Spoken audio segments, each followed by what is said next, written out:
Boom! What's up, y'all? Welcome to the DJ Kenny Parker Show. We on a Christmas Eve Tuesday. We do this every Tuesday, 8 p.m. Eastern Standard Time. What's good? What's good? What's good, people? Yeah, for all of those that's checking in on a Tuesday, Christmas Eve, and for those that'll be checking in on the rewind. Happy holidays to all of you guys. Let's see what's going on in the place. Raw Justice Hip Hop. Happy holidays. You are number one today. Oh man, Spook Realm, they got you. Big Bat. Gregory Nettis. This is interesting. I just saw this. Yo, Kenny, what do you think about backlash Fat Joe is getting from calling Black Americans broke? I've never heard this. A lot of YouTubers are clapping back at Fat Joe. I've never heard this. This is news to me. I can't imagine why Fat Joe would say that. I can't imagine why a lot of people say a lot of things. So I'm going to refrain from comment because I don't even know what this is. This is the first time I'm hearing this. Black Americans are broke. A lot of people are broke. I don't even know what to say about that. Napoleon Maddox, what up? Says, yo, what up, DJ KP? Happy holidays. And I got a chance to check out your song, Napoleon. Sounds good. Sound like you switched up your musical style just a little bit. I like it. We got to talk about it. Shout out to my man, Napoleon. He has new music out. So check that out.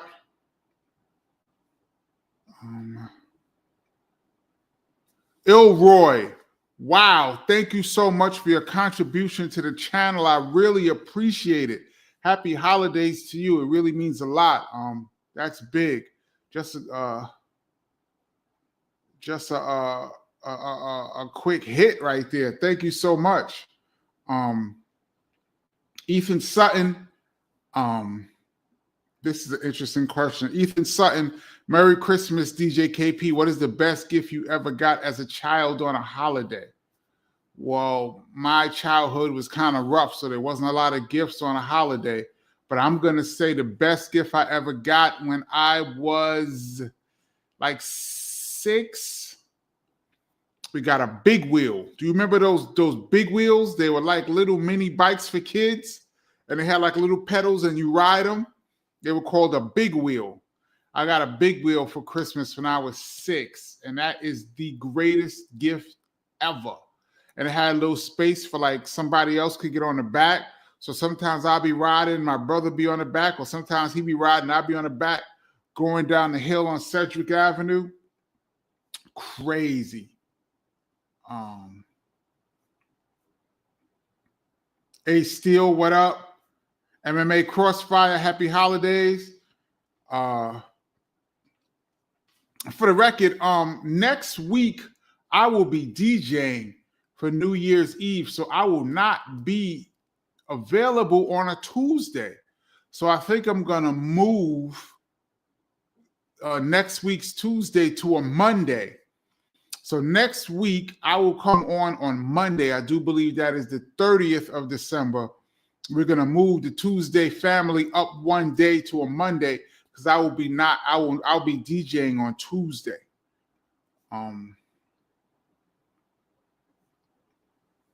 Let's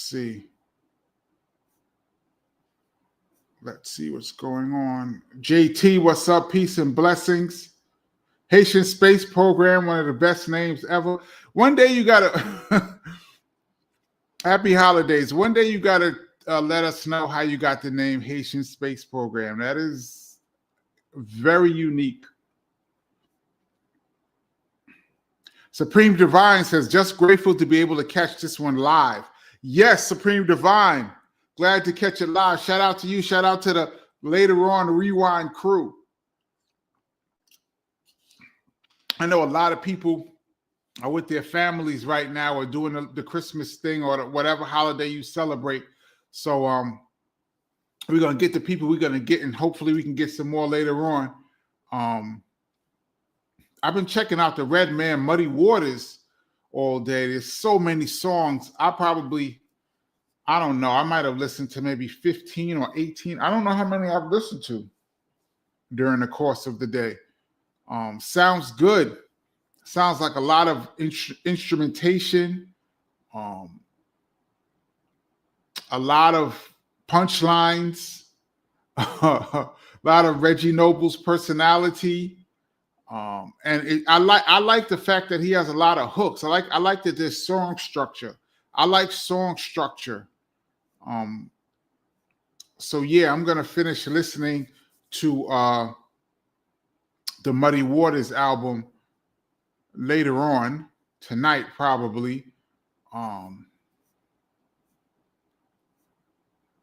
Let's see. I see you guys talking about video games and stuff. Ilroy says, "Come down, Kenny Parker." Once again, thank you so much, Ilroy, for your contribution to the channel. I really appreciate it.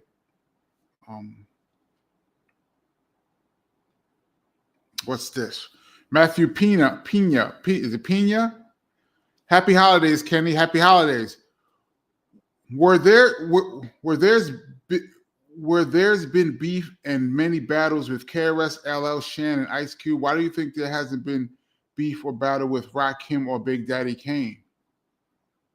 I don't know. I mean, Rakim and Big Daddy Kane had their little subliminals going on, right? Look like a lot of stuff in the late 80s was brewing, but it got smoothed out. Rakim and EPMD was brewing. Rakim and Kane was brewing. I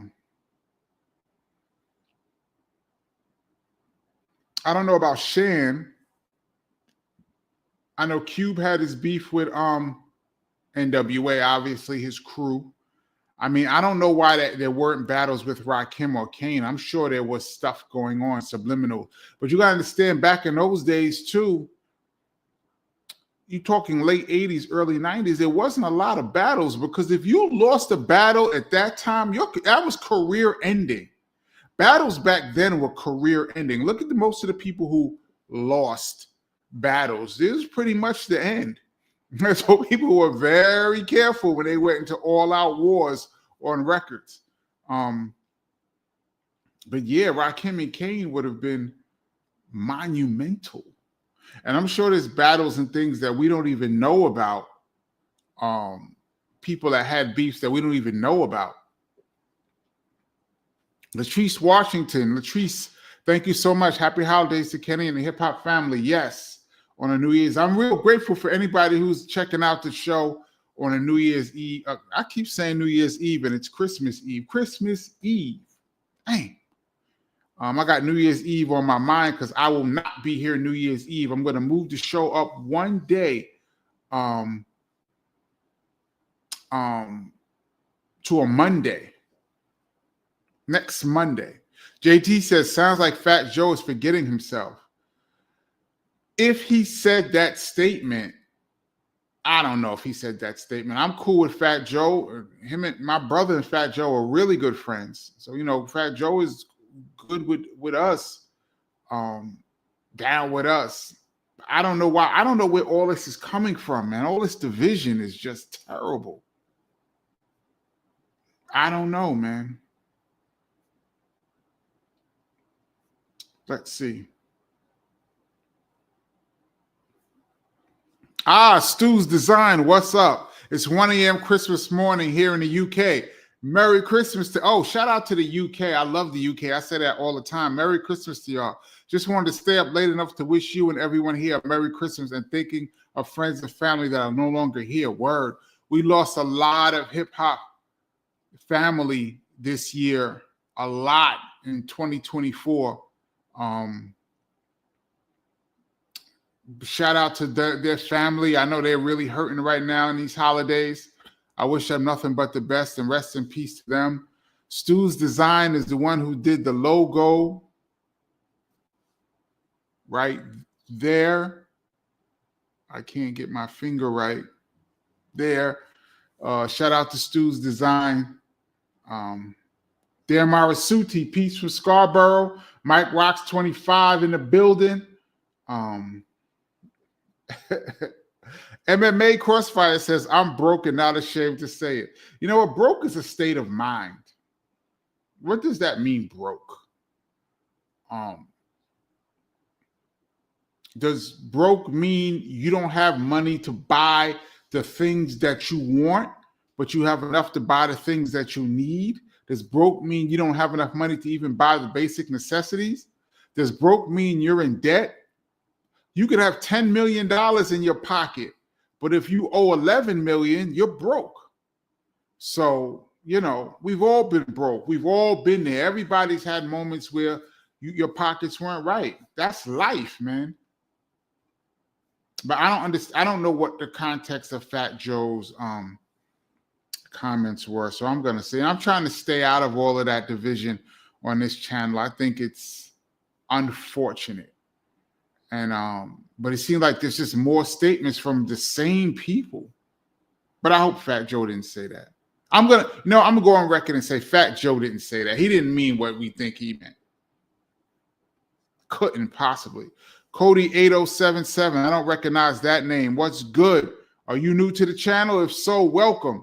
Anybody who's new to the channel, just say what's up. Say you're new so we can give you a proper welcome. Tone 210. Merry Christmas, everybody.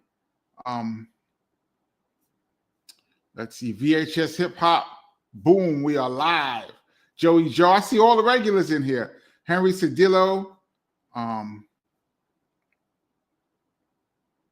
Let's see. Oh, James Brown says, Buffalo, New York, 716. I had a 4-month debt I own to society, but I'm back. Word? Welcome home then, James Brown. All right then. It's great for you to be home in time for the holidays. 4-month debt, that's tough. But welcome back. Stay strong. Mr. C, peace.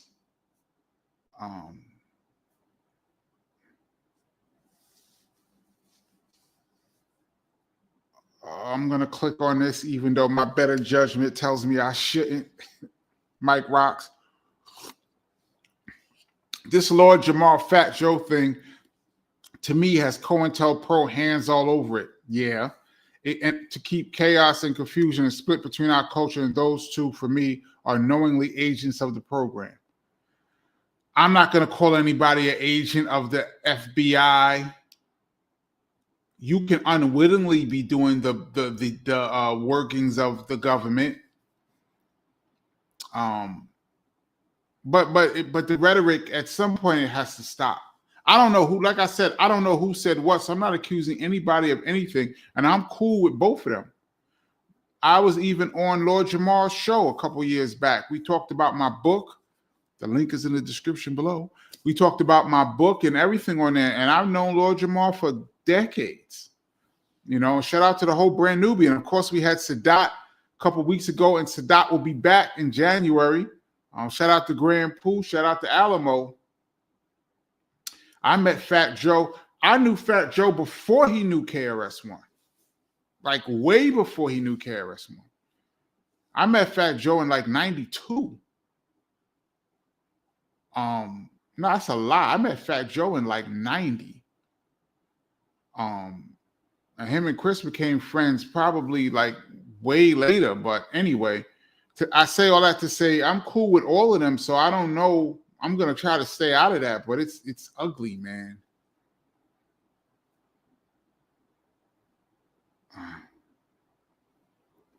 Gregory Netta said it was on Math Hoffa channel. Shout out to Math Hoffa. I've never met him, but he has a big channel out there. Fat Joe is mad at Black Americans. It's about who started hip hop. He got beef with Lord Jamar also.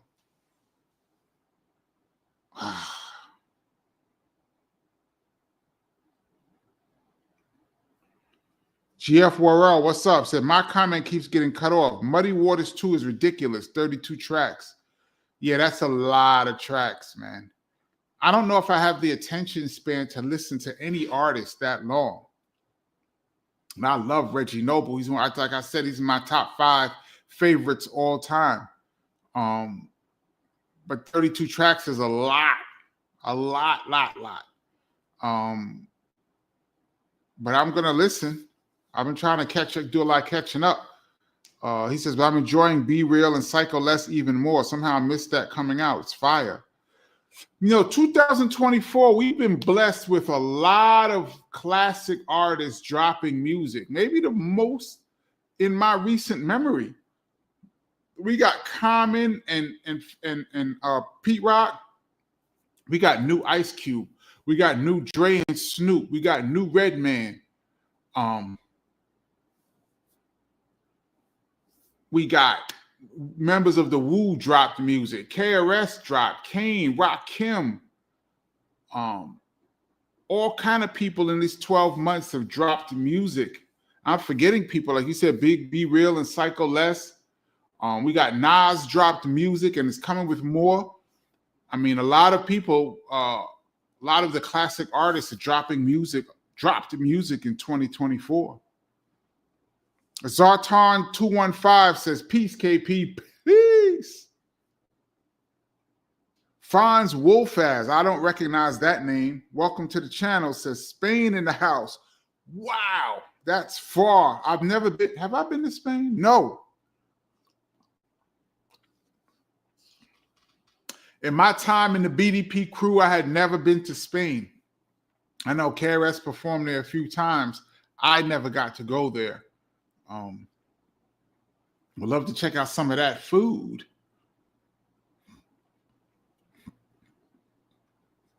Supreme Divine says, I absolutely love the Big Wheel story. Thank you so much. I assume, Supreme Divine, that you bought the book. That Big Wheel story is very important in the book for those that have it. For those that don't, like I said real quick, I used to, when I was 6, that summer of 73, we used to live on the same block with Kool Herc on that famous day when the hip hop was officially stamped, I guess. We lived on that same block with Herc, and we used to ride our big wheel in front of his building every day.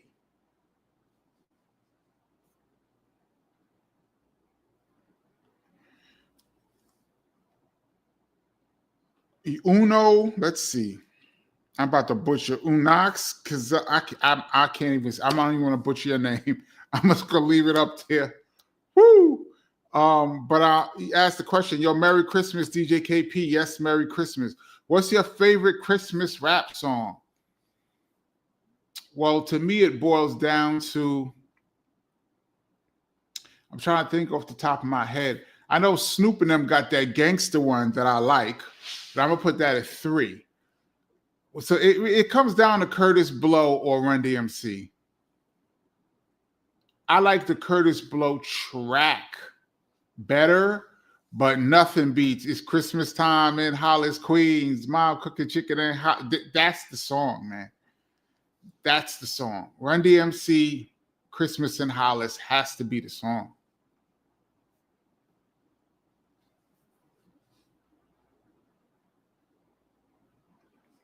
MMA Crossfire says, put a reminder note on your channel, Kenny, so that we don't forget. If I knew how to do that, I would do it. Maybe I'd research it. Next Monday, instead of Tuesday, I will be coming in live. We will do the live next Monday because Tuesday I will be DJing for New Year, so I won't be able to do the live. And if you get a chance, y'all, please hit the like button. It helps out the algorithm and get more people to check out the live. More like-minded people. I'm still trying to figure out the YouTube algorithm, like what makes them push certain things. I know comments make them push videos more, like engagement, and I know likes have a lot to do with it as well. But on this live, we just doing what we do. This is a sad comment right here, Joey Joe. I had a big wheel for 5 days. Some kid stole mine out my backyard. Damn, Joey Joe. From one kid to another who had a big wheel, who rode it till the wheel actually fell off. I feel your pain. 5 days. You was just really getting into it. Damn.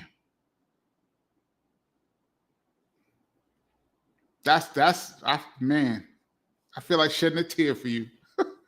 Jamil says, did you like the Snoop album? Yes, I did. Well, first of all, I'm a built-in Dre and Snoop fan, so whenever they get together, I'm going to like it.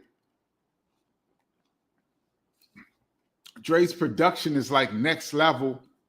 The sound quality seems like he has more sampling. Not so much sampling, but replaying songs as opposed to Redman, who has less sampling and more original music. Dre has a lot of original music too, but he has played over some stuff. It's a lot of singing on that album. I think this is the best Snoop has sounded in a while. I like the album. I'm still getting into it. I haven't listened to all of it. I think I might have listened to all of it, but I got to go back and listen. Like sometimes you just listen through, then you go back and really get into it. But I do like it. I didn't get a chance to listen to Ice Cube yet, but I will. Mr. C says, hit that like button. Word.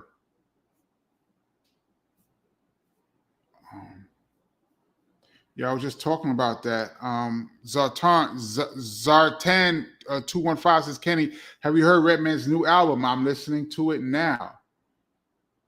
Yeah, then he said, oh, I see the comment. He says, you just answered it. Yeah. 32 tracks is a lot, Redman. That's a lot of music, man. But you could tell he took his time and he really has a lot of songs and hooks and a lot of things coming in and out. Dope. Shout out to Rockwilder too. I know he did a lot of production on the album. I have not seen Rockwilder in the longest. I'm trying to think, when's the last time I saw Rockwilder? Probably like 2008. I haven't seen Rockwilder in a long time. He used to be in the tunnel a lot too. Super cool brother, man.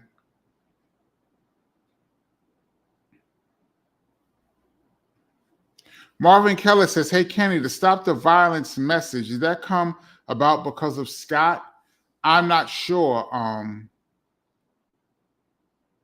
Because, to Stop the Violence song, there's two of them. One was done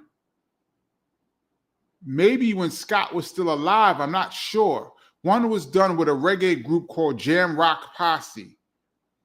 And I guess they broke Chris off a little bread, and he did to Stop the Violence song with Jam Rock Posse. Months, maybe before he was even signed to Jive. Then when it was time to do the By All Means Necessary album, they wanted to use it, but the Jam Rock Posse either wouldn't give up the permission or they wanted too much money, so Chris did it over.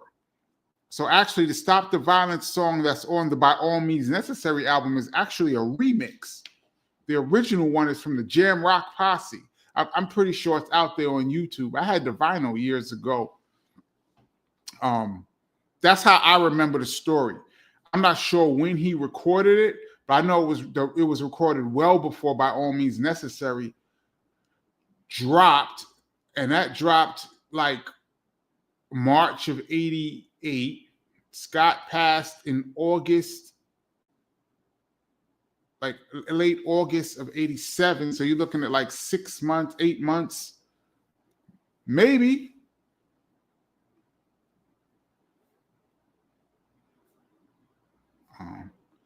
Tybo says, I like the posse cut, Superman Lover. Posse cut, yeah, with all the people from Jersey. I like that. Superman Lover. There's a song with KRS on the Muddy Waters. Yep. There's a few songs. I think there's one called That's That Bullshit or something that I liked a lot. There's a few songs on there I like. Danelle the Don Freeman. I mess up your name every time, but happy holidays, KP, and to Chris as well. Yes, happy holidays to all. And thank you guys to people that's checking out the show. I know it's New Year's Eve, and a lot of people are doing stuff with their family. So thank you so much for that, for coming on anyway and checking me out, hanging out with me. Rakim had a verse for Kane on Let the Rhythm Hit Him, but they squashed it and Raw took it off. Zartan 2 and 5. Yeah. So I heard. Yeah, that was getting hot. It was getting hot. And I think it was because of some he said, she said. I think people said, yo, Kane said something about you, Ra. And Ra was like, oh, word, and said something. I think it was people talking in the background that had nothing to do with the artist that was gassing up some kind of conflict.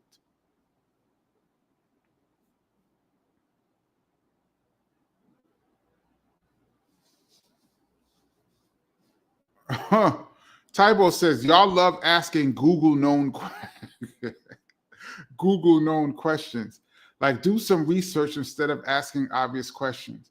Well, I mean, you can look it up. There's a lot of things that you can look up. But, you know, since we're here, I don't mind answering the questions if I know the answer. Sometimes there's more to the story than even what's on Google. Like maybe if I know some more information, I can give you guys a little backstory if I know. So it's cool. But yeah, you can look it up. A lot of stuff you guys ask me, I go into great detail in the book too about.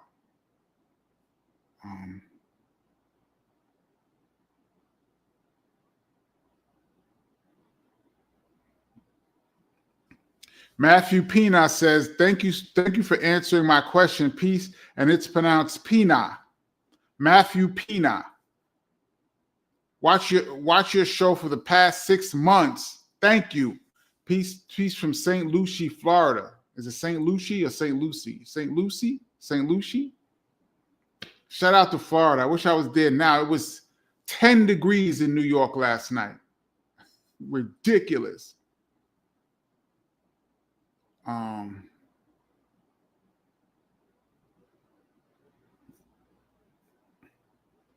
Def Rocker says, what the hell is going on with Jamar and Fat Joe? This is terrible for hip hop. It is. They need to get together and have their own debate. And settle it. But it's just, I think the whole argument of who started what is ridiculous. But we've had this conversation a million times. Rosmel says, you got to watch the Math Hoffa interview with Fat Joe to understand why he said what he said. Yeah.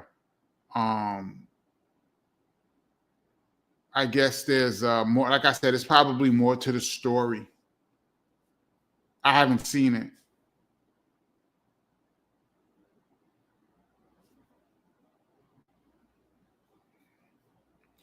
Zartan says, Fat Joe is not talking about all foundational Black Americans. Lord Jamar is the one causing division, and his minions are pushing it super hard. Yeah, well, I found out I'm not even a foundational Black American, so I don't even know what I am. I'm a guest to hip hop.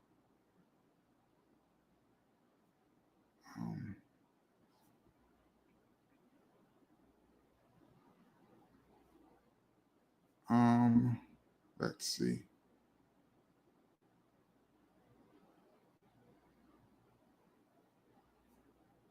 Somebody said Fat Joe just promoting his album.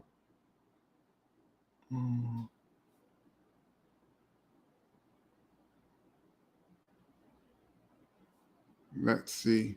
I see people talking about Fat Joe. I'm gonna skip past that. I don't even want. I really don't want to give that too much energy.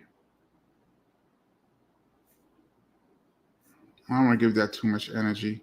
Fat Joe needs to be careful though, talking about African Americans though. It's just not a good look.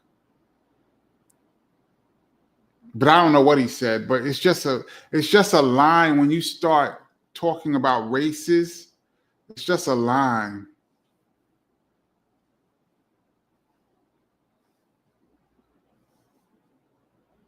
Oh wow, this is wild. Chris Morale, that is it. Says Dr. Kenny Parker, give us one name of at least one celebrity woman that you or your crew took down. I would never disrespect anybody and say anybody's name. Speaking of my crew, I mean, there's quite a few celebrity women that got took down that I heard back in the day. I'm just going to leave it at that. But I would never, snitch.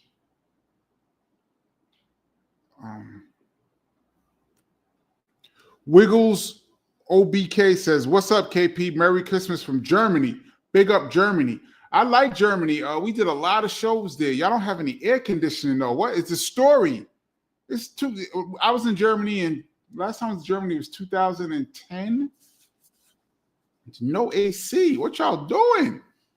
He says, "I finally made it to a live stream. Word. Thank you for checking out the live. Y'all got to get AC out there in Germany, man. It gets like 80 degrees, and y'all be ready to shut the country down."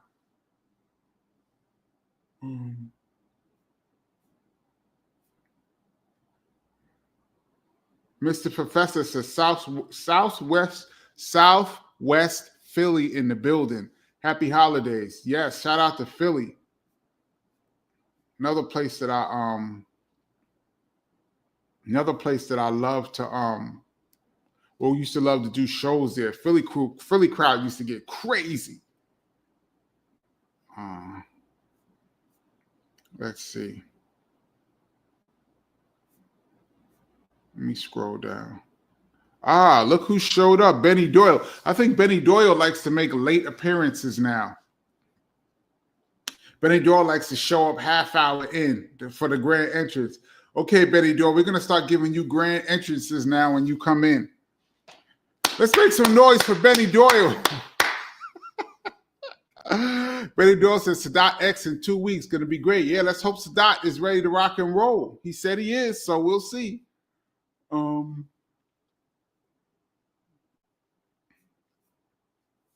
MMA Crossfire says 32 tracks is a triple album. Really? I mean, the albums are counted by time, too. I believe that there was a standard, like if your album was less than, I think it was 40 minutes, or a certain time period, like an album had to be 40 minutes long, something like that, to be considered an album. Because if you look back at those old R&B albums from the 70s and 80s, some of them had like 8 songs, but each song be like 7 minutes. Thriller only had 10 songs. Actually, the best albums of all time, just 99% of the greatest albums of all time only had 10 to 12 songs. I think if you make 25 songs and you really crack that down to 10, 12, that's the sweet spot. I think more than that starts to become a lot. I mean, there's of course, I know people are gonna come in and say, what about this album? What about this album? But for the most part, go back and look at the greatest albums, not just hip hop, but of all time. They're not that long. I mean, I know people like Stevie had double albums, stuff like that. But for the most part, I think your album had to be 40 minutes or 36 minutes or 40. It was some number like that. Some of them jazz albums had like 2 songs on one side. Each song was like 15 minutes.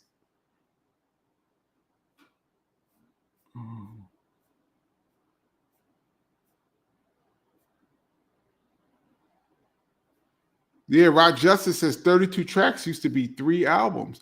But then again, I remember Reggie Noble talking about Muddy Waters, the mixtape, like 10 years ago. So this album been at least 10 years in the making. So we don't know how old these songs are. He probably finally says, you know what? I'm just dropping all the music that I've accumulated over the past 10 years. Maybe. I don't know.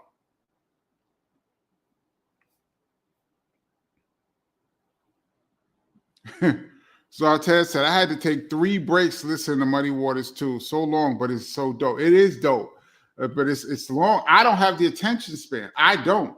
And I forgot to mention that LL dropped a new album this year with Q-Tip production. Like I said, a lot of legends dropped in music. Wonder why that is, 2024. Is it like a lot of artists have had enough of the new music and it's like, I'm coming this year? Was it the 50th year of hip hop got people energized? I don't know, but for some reason, 2024 had a lot of big classic artists drop projects, which is great for the culture. Drew King said Diamond D, Dime Piece featuring KRS-One. Yeah, Diamond D dropped. With KRS, a lot of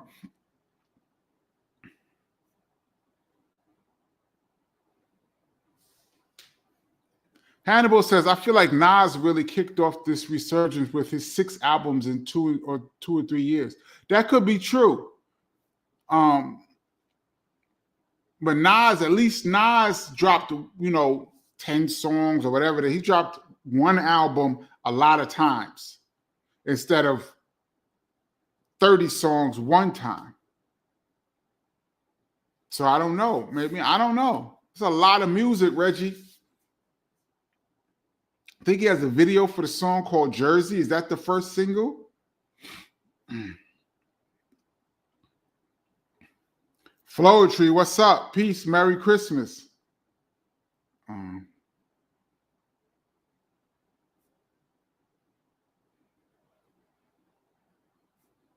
Let's see. Kennard Roberts says, KP, what up, bro? What up? KRS on the new Redman is fire. Yeah, Chris was on there snapping. Reggie Noble is family, though. That's the family. So it only makes sense that KRS would be on there. Terrell McMillan, thank you so much for your contribution to the channel. Back in the day, Rakim didn't release an answer disc to Kane's Wrath of Kane called Break Your Wrath in Half. Yeah, that's Break Your Wrath. Oh, it was cool. That beef, yeah, I forgot about that. Yeah, that beef was coming. That beef was coming. That would have been interesting. Those are giants, man.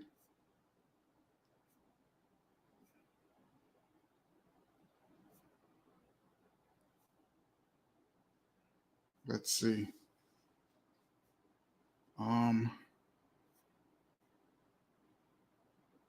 See people talking about Christmas rapping. Or their favorite Christmas song. Def Rocker says Curtis Blow because the older adults like it. That track was fire, though. And I do believe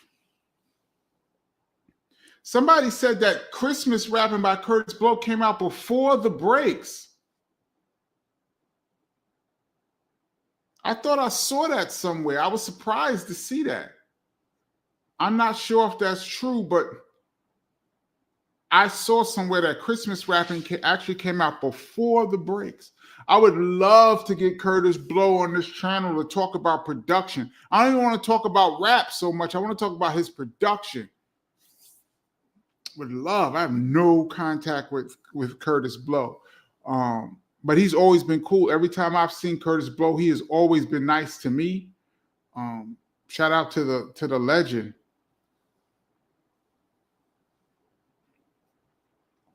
Benny Doyle says, I heard KRS shout out Flatbush, Brooklyn, Church Avenue, Wingate High School. He was showing love to BK.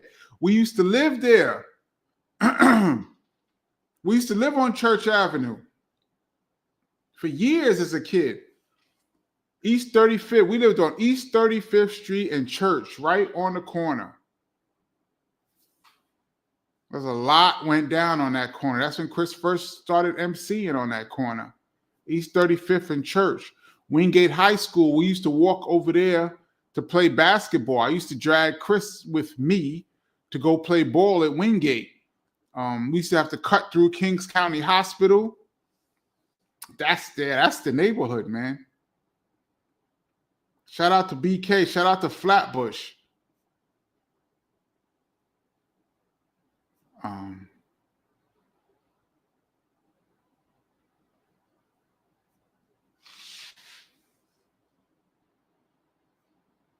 This is interesting. Lethal Flow says, the only rapper I could listen to a 32-track album might be Biggie. Something about the way he rhymes just hold my attention. And that's true. Biggie's his cadence his tone and his lyrics and the way he described it does keep your attention for long periods of time. 32 is still a lot, but like that double album he dropped, Life After Death, how many songs was on there? Probably like 20 something. And we listened to all of that. I personally wouldn't drop that much music at one time.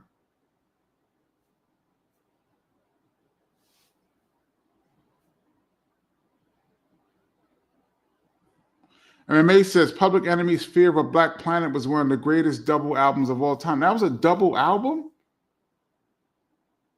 I don't remember that being a double album. I mean, I'm not arguing. I'm just saying, I don't, maybe. Great album.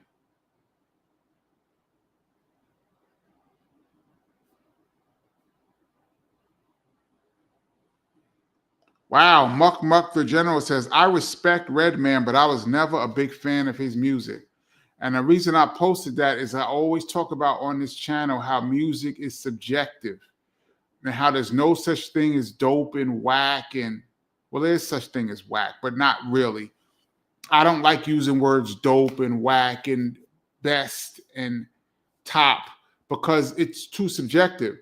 I love Redman. I listen to anything he does, have all his albums, seen him perform a million times, chilled with him. He's the fam. Now, at the same time, Muck says he never really cared for Redman. And both opinions are valid. So, you know, music is subjective.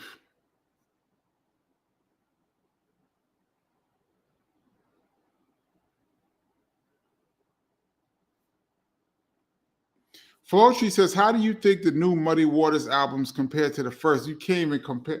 It's different times. It's just a different time. The sound was different. Reggie was still new, relatively new. He was dropping his third album. It's just different times. A lot of samples. Back then, we were doing a lot of sampling. There's not a lot of sampling on this album. So from what I've heard so far, I mean, there's sampling, but not like, you know, before we used to sample a lot. Remember, I got Muddy Waters in the mail.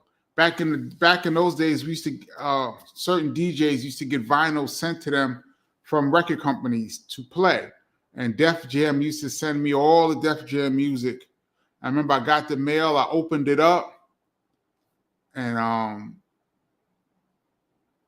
remember I got a package from Def Jam, and I got a long package, looked like it had a poster in it. And I remember I got the Muddy Waters album. I opened it up. I'm like, oh, new Redman. I was ready to go. And the first I just took a record out of and it was double vinyl. I took a record out of the sleeve and I just put it on the turntable. So I didn't even listen to it in order. I just took a record out, put it down, put the needle on the record. And the first thing I heard was Whatever Man. Oh my God. That was the first song I heard off Muddy Waters. Microphone check, 1, 2. I can feel it. I was like, oh. I got on the phone. I called Heather B, and I remember I called and I was going, yo, Redman did it. He did it. He did it. And I was listening to the album. I was going, yo, he did it. He did it.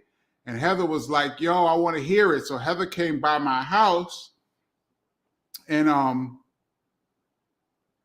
we was listening to Redman's Muddy Waters on the vinyl. And then I opened up the big package that had posters in it. And I opened it up, and it was a Foxy Brown poster.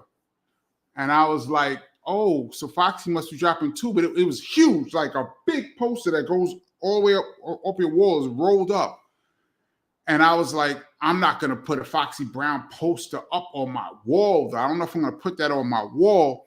So I gave Heather, I said, here, Heather, you can take the poster. She's like, I'll take it. But then as she was opening it up, it looked like there was 2 posters in it. So then when she opened it up, it was 2. The other poster was the whole Muddy Waters album poster. And I was like, oh, give me that back. And she was like, no, no, no. And she was rolling it up and she like took it and ran out my house. So Heather stole my Muddy Waters poster, my original Muddy Waters poster. Heather stole it out my house. I did give her the roll of posters, but I thought it was just one Foxy Brown, and it turned out that Redman was mixed in there. I never would have gave up Reggie Noble. Like I said, he's one of my favorite. And I like Foxy Brown too. But to go on my wall, Reggie could go on the wall, especially as I was listening to Muddy Waters, but Heather stole my poster and left. She didn't mention that when she came on the show. Anyway, long story short, Poetry. I answered your question super long. It's apples and oranges. I can't compare this Muddy Waters to the first one because it was a whole different era in music.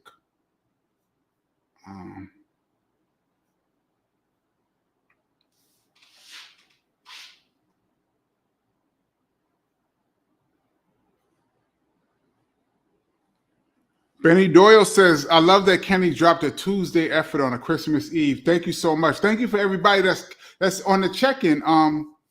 We're not going to go super long today, but I just wanted to come on and just say happy holidays to you people, and thank you so much. We had a great year on this channel. The channel has expanded from last year. We now have guests coming on the channel and many more to come. The family's bigger. So I appreciate all of you. Thank you so much for a great year. And next week, we'll be doing Monday instead of Tuesday. Next week, we'll be doing Monday. I will be on Monday, 8 o'clock instead of Tuesday because I'm DJing on Tuesday night. So I won't be able to go live. I thought I wasn't, but it turned out I was. So, but yeah, we here. I'm here. We all here. Happy holidays. And speaking of Benny Doyle, let's do the Benny Doyle scroll down right now. So I just jumped 30 comments and we're going to land here. Yo, MMA Crossfire said Boney M had a Christmas song on full blast in many homes right now. Boney M has a Christmas song?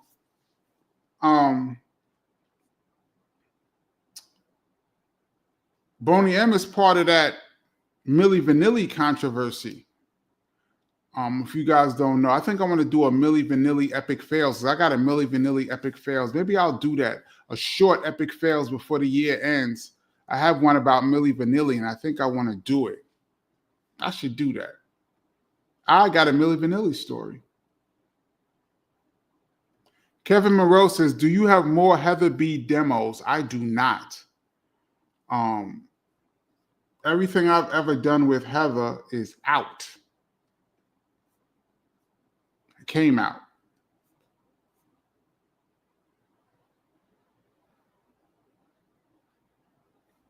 VHS Hip Hop says, hype for D-Nice's show with Rakim, Kane, Rhapsody, and others in DC in a couple of weeks. Yeah, D-Nice is killing them. Killing them. Waving the BDP flag. I know Scott is in heaven, so proud of his young protege.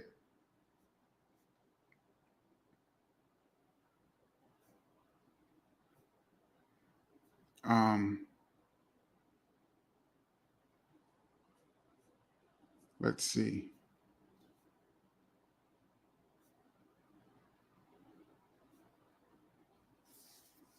Somebody said, Fat Joe lost a lot of weight, didn't he, MMA? Yeah.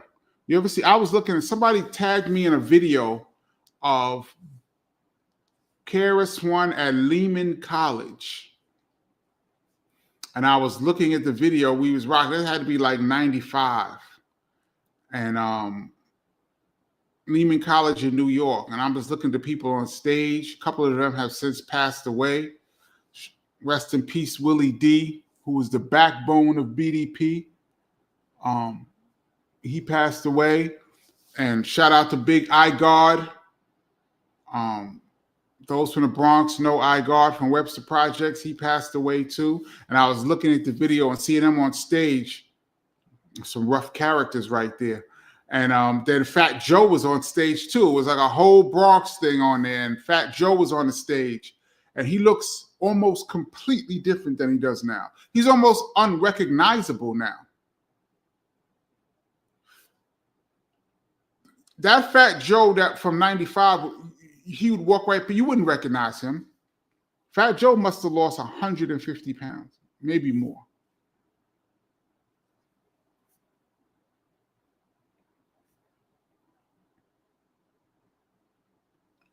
Lethal 5 flows. So Kenny, what's the dopest thing you purchased while on tour? You know the thing about tours, I'm kicking the thing. We never really had a lot of time to do a lot of buying. The way we moved, we came into a city. By the time we got there, we was ready to do sound check. We do sound check, go back to the hotel, rest, come back, do the show. Next morning, gone. So I've been to a lot of places and never really got to really enjoy the place. Like, I've been to Paris 5 times, and I can't tell you anything about Paris other than the venue and the hotel. 5 times and never had a chance to really check it out. With that being said, the dopest thing I purchased on tour is probably records. I bought the sample that I used for Heather B's All Glocks Down on the road in North Carolina. And considering that I bought that record, I bought it for $10 and it ended up doing really well for us. So that's probably the dopest thing I purchased on tour, was a $10 record that I turned into a major song for us.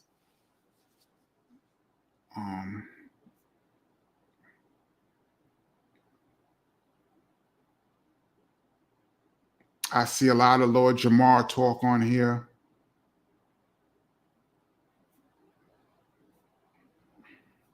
Just a vision, man.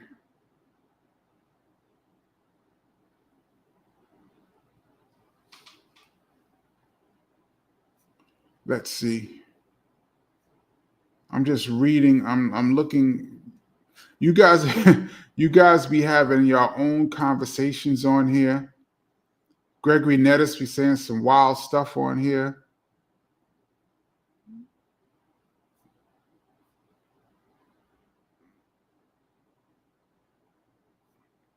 Joey Joe says Fat Joe is the one being positive, saying we're all one when it comes to brown people. It's Lord Jamar being divisive.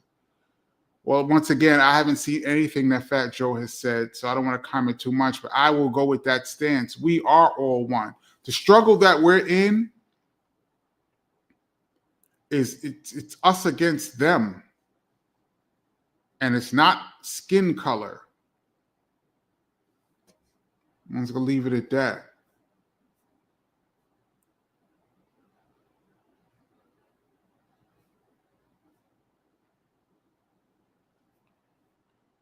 Benny Doyle said, did he say Sadat in 2 weeks? He better not front. Sadat, shout out to Sadat. We had a great conversation. For those that didn't get a chance to check it out, Sadat was on the live 2 weeks ago.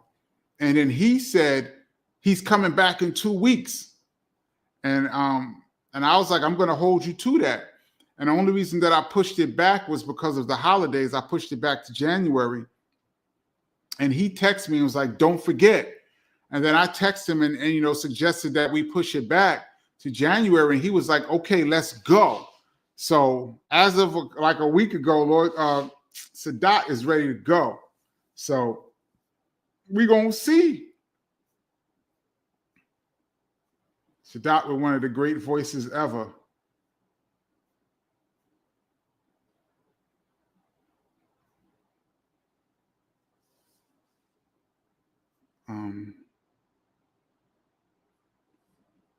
Def Rocker says, have you kept up with who won the NBA Cup? No. I don't even hardly watch basketball that much, NBA basketball that much. I can't even relate to it. I was watching a game. I think I was watching a game, and they came down back to back to back and shot like 5 3-pointers in a row. Back to back to back, 5 3-pointers in a row. I can't even watch it. Basketball, from what I grew up on, is like a cousin. The NBA that I grew up on and the NBA that's now is not the same game. It's like the rules are the same, but they're like cousins. So it's like watching something that's not really what it was. It's like, but they're related. And for me, I can't relate to like a million 3-pointers. 5-out basketball. It's just not for me. I'd rather watch the women play.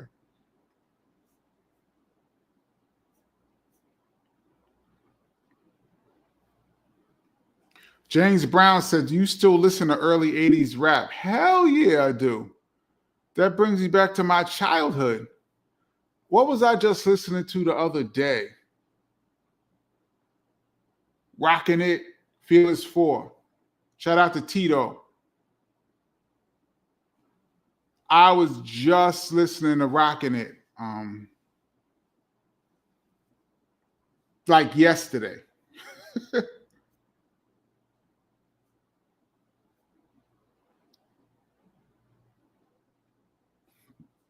Rosmel says, Kenny, have you watched the Milli Vanilli biopic, Girl, You Know It's True? No, I did not, but I've watched documentaries on them. It's one of the saddest stories in the history of hip hop, and there's more to that story. I think it's one of the top 3 to me. There's many, many brutal stories, even ones that we don't know about. But that Milli Vanilli situation was one of the saddest stories ever. And I have a Milli Vanilli story.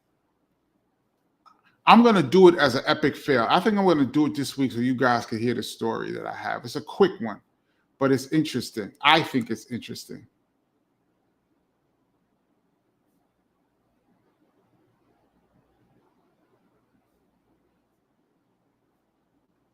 Richard Montano says, yo, Kenny, what's good? I don't recognize that name. What's up? This is interesting. Zartan says, Anita Baker Rapture only had 8 songs. I didn't realize it was that short, but look at that. And every one of those songs was a banger. Every one. That's a good call. But go back, y'all. Go back and look at all of the greatest albums ever. They're 10, 12 songs. The 90s is when people started wilding out and putting mad music out. Rod Justice says albums used to have about 8 to 10 songs on an album because that's all the vinyl could hold. I agree, but then when they went to cassettes, there was cassettes. And there wasn't like bonus songs on the cassette. I mean, when cassettes became the big thing, equal with vinyl, it was still 8 to 10 songs. And there's albums that people put out vinyl with more than, you see 8 to 10 with more than 5 songs on each side. I remember the Brand Nubians All for One album was horrible. Had so many songs on it, the grooves were so thin, it would scratch so fast. I hated that pressing. I had like 5 copies of All for One, at least 5, and destroyed all of them. But yeah, that's one of the reasons was the time on each side, but still.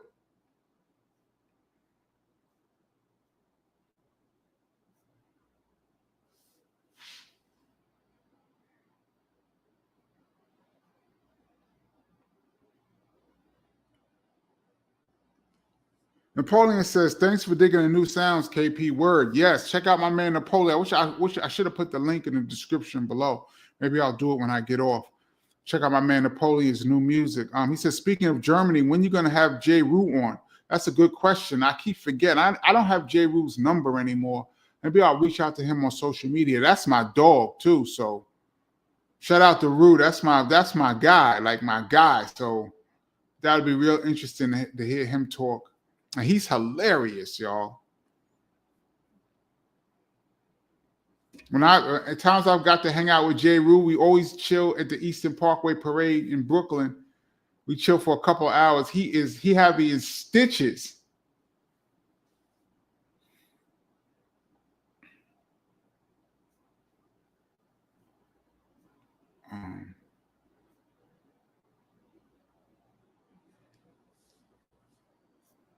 Let's see.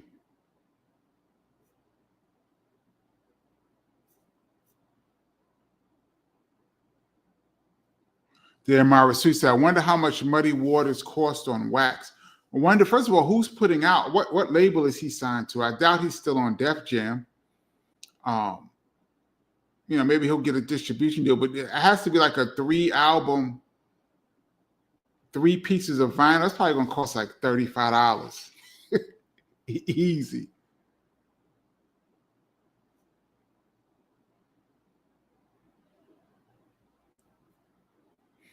Oh, I forgot Def Rocker. MC Lyte also dropped the album this year. And by the way, it's good to hear Queen Latifah rapping, man. I haven't heard Latifah on the mic in years. It's good to hear she's rapping on Muddy Waters. It's good to hear the Queen. She needs to do some new music. Come on, La.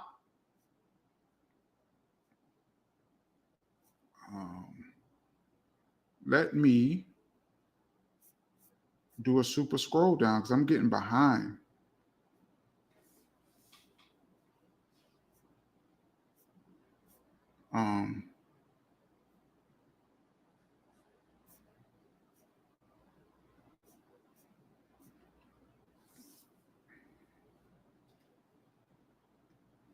Shuck, cat. What's up? I don't recognize that name. It says, how do you have commercials come on in the middle of your live? That's how YouTube has it set up. Commercials pay the channel. That's how the channel makes money. That's how YouTube makes money, and that's how channels make money, is with commercials. So every time you see a commercial, that's a company. YouTube gets some, the channel gets a little piece. We're talking penny, but when you see a commercial, that's how people get paid. And YouTube decides when the commercial comes on. So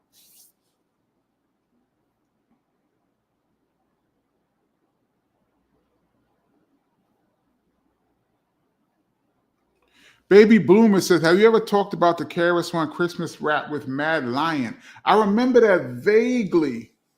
I never talked about it. I can't remember till you just brought it up.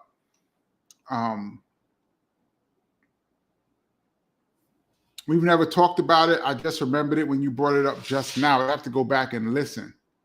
Gregory Netta says, Curtis Blow also has the best basketball song. Yes, he does. That's not even a conversation. They're playing basketball. That was on the radio. In New York, that was on prime time, Kiss FM. And he shouted out all the ball players back then. That record was dope. We need Curtis Blow on the show.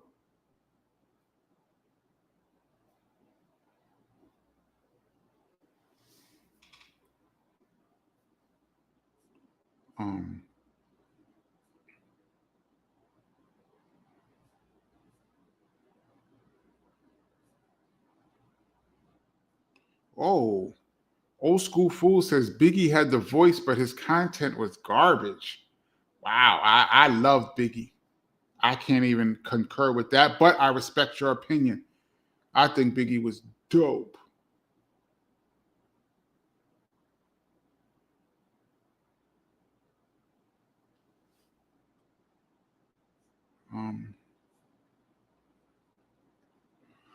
VHS Hip Hop says, peace, chat, and KP. I posted a D Nice performance from BET 1992, never been available on YouTube.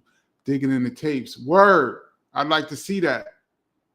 Shout out to my man D Nice. Have I ever DJ'd for D Nice? I think I did. Just threw on his, when Call Me D Nice was out, every once in a while we'd have a show and Derek would be there. And I'd throw on Call Me D Nice. He would come out. I think we did it in Boston. And on the live album, the BDP Live Hardcore Worldwide, on the video version, D Nice comes out and we throw on Call Me D Nice. So I have DJ'd for D Nice, who I replaced in BDP.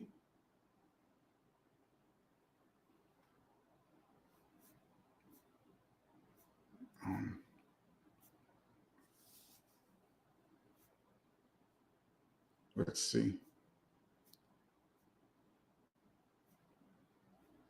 I see we still got a few people. Oh, please hit the like button if you get a chance. It helps the algorithm. I got to remind myself to say that. CMC says Eric Sermon is the difference. Shout out to the E Double too. He did production on this album. One of the most unsung producers in hip hop history. I'm a huge fan of EPMD. That's probably my favorite rap duo. Outside of Tribe is my favorite group, but EPMD too. And his production has been, his music for Redman has been incredible. They have such an incredible bond. I would love to see, how they work in the studio, how they come up with music.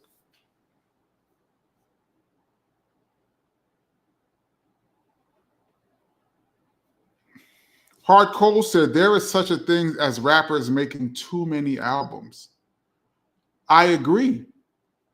I mean, you can get oversaturated. That's why record companies have release dates and they'll hold your album. A lot of times, albums that we heard have been held for a year. Sometimes albums get stale. You want to go back in and do more songs because you finished your album and the record company wouldn't put it out for a year because they were still working the old album.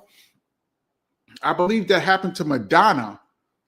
The Like a Virgin album. The Like a Virgin album, I believe, was ready to go in 85, 84, 85. But the first album was still rocking. The album with Holiday and Lucky Star and all that was still doing so well that they couldn't even put out Like a Virgin. And of course, when they finally did put out Like a Virgin, it took Madonna to even another level. But, I do believe if the story is correct, that's how Prince started beefing with Warner Brothers. If I recall the story as I remember it, Prince signed this big deal with Warner Brothers, something like, let's say, 5 albums, $20 million. Something like, let's say something crazy like that, right? A 5-album deal for $20 million. So Prince said, okay, cool. He went home, went to the vault, pulled out 5 albums already done, went to Warner Brothers and said, okay, here's all my albums. Give me all my money now. And Warner Brothers is like, no, it doesn't work like that. We put out albums per year and this, that, and they had a whole system. Prince is like, no, you said 5 albums, X amount of dollars. Here's the music. Give me my money. And Warner Brothers wouldn't do it. And I believe that's how the beef first started. Also, he realized he didn't own his masters, all of that. But if I recall the story, that's how it got started because Prince tried to pull a loophole. You didn't say when I have to give you these 5 albums. You just said 5 albums. And I got 5 albums right now. Bang. And I say all that to say, you can make too many albums and oversaturate the market, I believe. Robinson says, where is KRS-One school at? The Temple of Hip Hop is in Jersey, Newark, New Jersey. I don't know the exact address off the top of my head, but it is up and running. You could look it up, but it's in Newark, New Jersey. It's nice, too. They built it from scratch.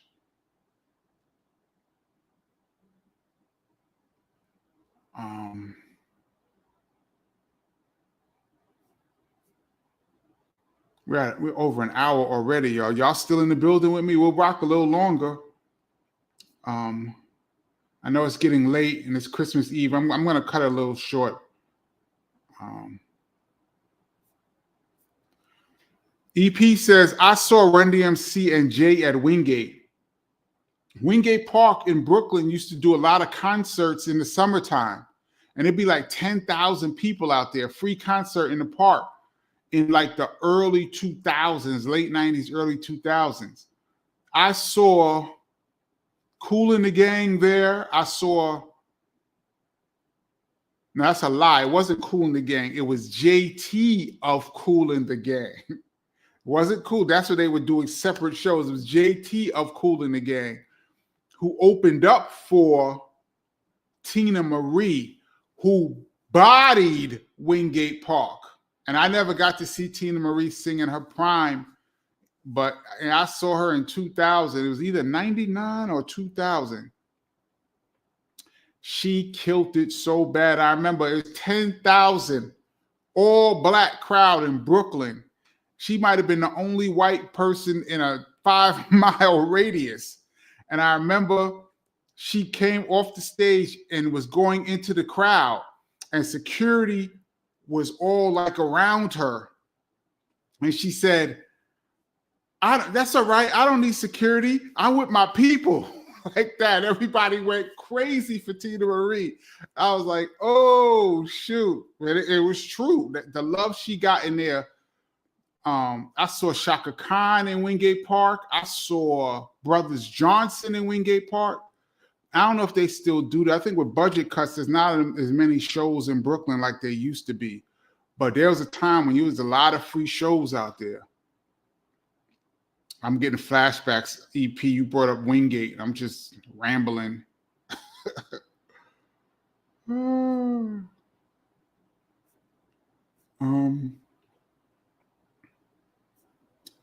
gonna rock a little while longer. Oh, I saw this.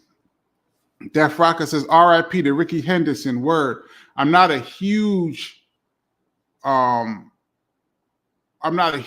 baseball fan. I'm a casual baseball fan, but I remember when Ricky Henderson was stealing all those bases.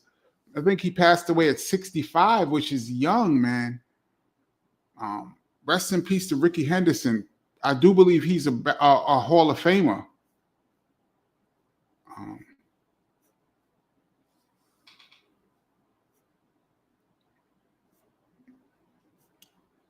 Let's see.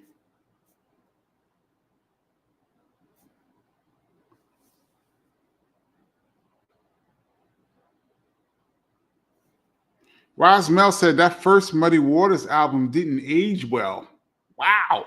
Because he dissed PMD on Superman Lover track. That's when Eric and Parrish was separated. I don't remember. He probably did. I don't remember that. I would say the Muddy Waters album aged fantastically to me. And I'm glad to see Eric and Parrish get back together. Shout out to Parrish too. That's my dude too. Jason Wall says, what's your opinion of Third Base Reunion? I think it's great. There's so much money out here to get with shows, especially the classic groups and people haven't seen you, like Third Base. They could do a whole world tour. There's hundreds of thousands, if not $1 million waiting for them in touring. Go get that money, man. I don't know what beef you have. Like sometimes people have irreconcilable differences where it's like, I don't care for no amount of money in the world. I'm not getting down with this dude ever again. But if it's not irreconcilable, if you two can get in a room and sit down and talk, you can go on stage and don't even have to like each other. Just get out there and get this money while you still can, man. That's my opinion. I think it's great. And I got a chance to kick it with Prime Minister Pete Nice this summer, this spring. It's the first time I ever really got a chance to talk to him. We talked for like an hour. Y'all don't know, he was a very good basketball player in New York City, and he played around the same time as me. So we had a lot of mutual friends, and we just talked about ball and music. He has a book out with Paradise from X Clan, Latin Quarters book. I had the book around here somewhere. Y'all should pick that up. You know, I talk about the Latin quarters a lot on this channel, and Paradise was the manager. But yeah, I think it's great. He was a really cool guy to talk to, and I think it's great that they're getting back together.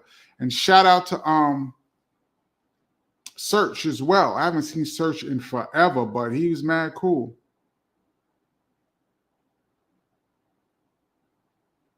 Joey Joe says, I still have my Muddy Waters poster. When I go through my poster, I'll let you have it. Thank you so much. Yeah, Heather B stole my Muddy Waters poster. She didn't. Well, yeah, she stole it. I gave her the posters under false pretenses because I didn't know there was two. And once she saw the Redman, I said, "Let me get that back." She was like, "No," and she walked out my house. That's stealing, right?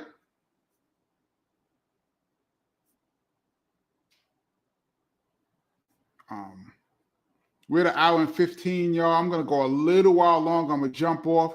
Happy holidays to everybody, whatever you celebrate, even if you don't celebrate. Let's just be happy we are alive, y'all. We made it through this year of 2024. It was crazy. A lot of stuff happened. Next week will be Monday, not Tuesday. Tuesday is Christmas, is New Year's Eve. I will be DJing, so I'm coming on Monday at 8 o'clock.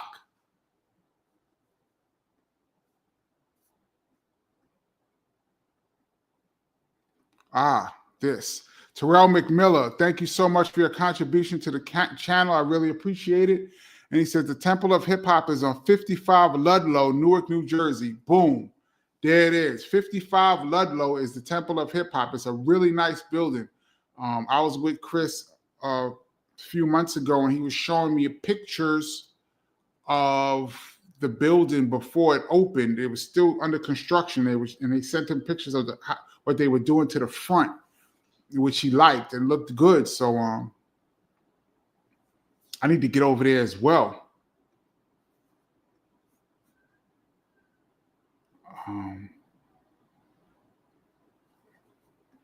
Sugar Puff said, did you say you had another epic fail, Kenny? Yes, I have a few epic fails. I just, like, some of them are short. And I was saying that I didn't know if I wanted to do a really short one.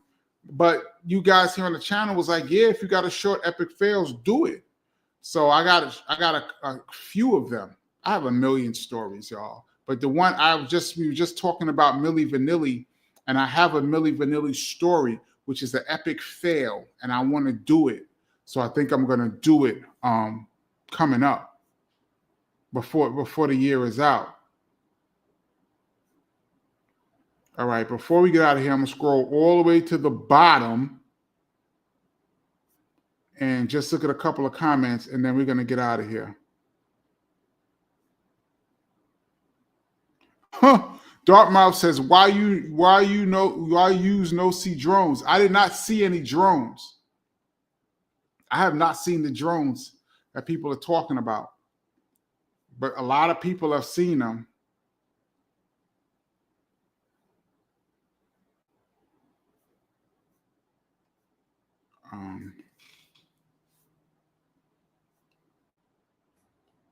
I see people here talking about Fat Joe, and he lost weight, which he did.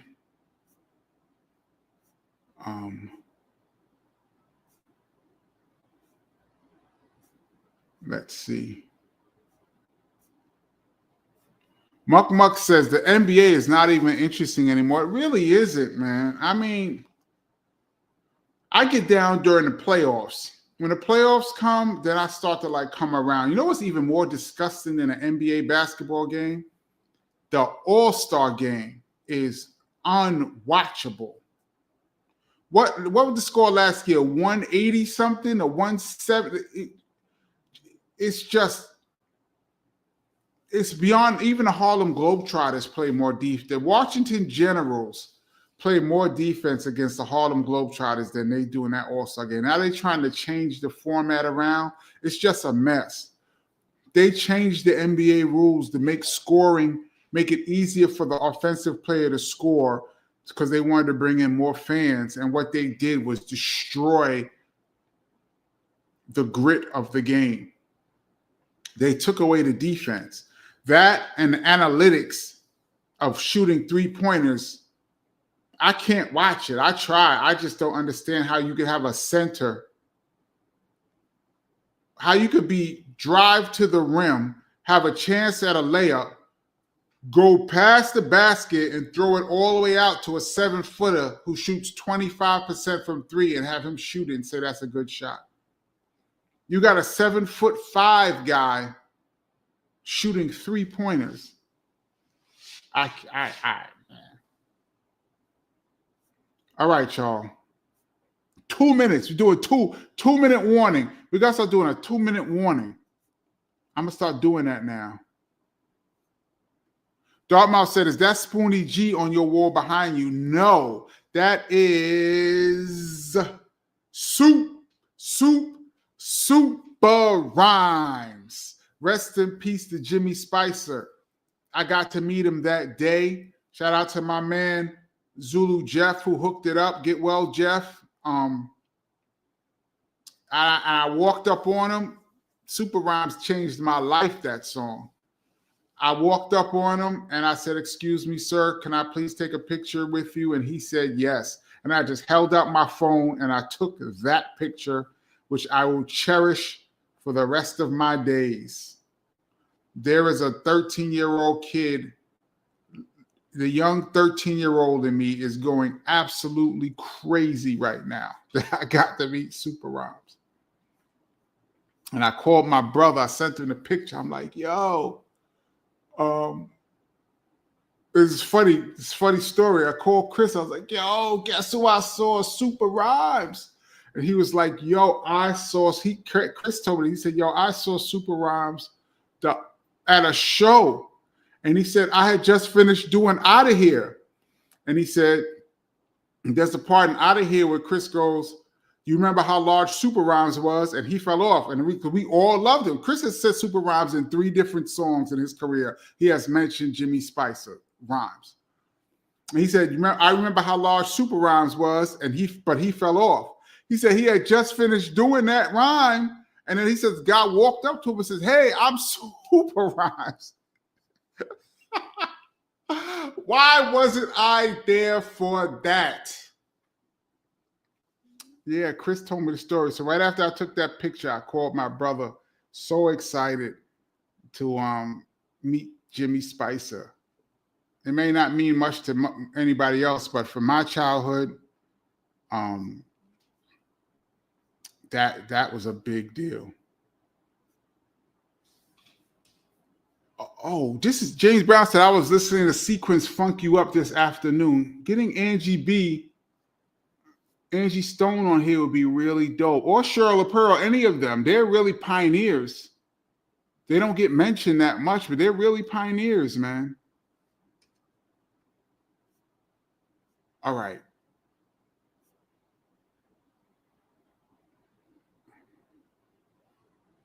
Benny Doyle says, Kenny, can you do a basketball epic fails if you have one? Not the Lincoln buzzer beater. That was crushing. I guess you read the book. I have so many epic fails, basketball epic fails. I'll tell you a quick one right now. When I was in college, I was playing I went to St. Peter's University. Shout out to them. It was St. Peter's College when I was there. Now it's university. Who made it to the Elite 8 a few years ago and went to the dance last year. So shout out to them. They're doing really well. When I was there, we played against Marist College. And I want to shout out my man, Drafton Davis, who used to play on that team. Drafton Davis, what up? And the star of Marist College was Rick Smits. Do y'all remember the Dunking Dutchman? He had a long career on playing for the Indiana Pacers. And he used to get on my nerves because he used to give it to Patrick Ewing in the playoffs. I used to be like, come on, Pat. We were playing against Marist College, and Rick Smits was on that team. And he was the tallest person I had ever seen in my life. He was 7'3". So we're in the game, we're playing. I was not guarding Rick Smits, but like he caught the ball a little outside of the paint. Now keep in mind his feet, he was not in the paint. He was outside of the paint, like where you would line up for the free throw. He was outside of the paint going up for a shot. So I figured I would come around and sneak up on him and try to catch it from behind before he extended it. Dude just turned around and just banged it. Bang! I only got dunked on twice in my life. And that dunk, keep in mind, he never came in the paint, y'all. What I'm telling you is he dunked. He never came in the paint. He was outside of the paint. It looked like he was just taking a hook shot. And I tried to come around and catch it. And he just leaned. Boom! I was like, oh, I got dunked on by Rick Smits in college, which is an epic fail. And I should have known that. And it wasn't my man. I was trying to help my center and took an L. So that's a quick epic fails, but I got other ones. I got a bunch of them with famous people too. So maybe I'll do that one day. I'll do a basketball episode. If you guys want to hear it, I'll tell it. If you guys want to hear these stories, I will definitely do epic fails on them. All right, we're at an hour and a half, y'all. I've been rambling. Shout out to the crew that's going to check this out next week. Shout out to the crew that's going to check this out on the Rewind. My Rewind family, I love you guys. Happy holidays to everyone. Next Monday, I will be on instead of Tuesday. Next Monday, 8 o'clock, we will be live. And I wish you guys the best. And thank you guys so much for coming on, all my regulars who've been coming on the whole year. I've had a blast with you guys. I love the channel. The channel is not really big. It's small, and it's small and compact, just like how I like it. Of course, I want the channel to be bigger, but I want like-minded people. As long as they're like-minded people on this channel, I'm with it. And thank you guys once again so much, and I'm checking off. Please hit the like button.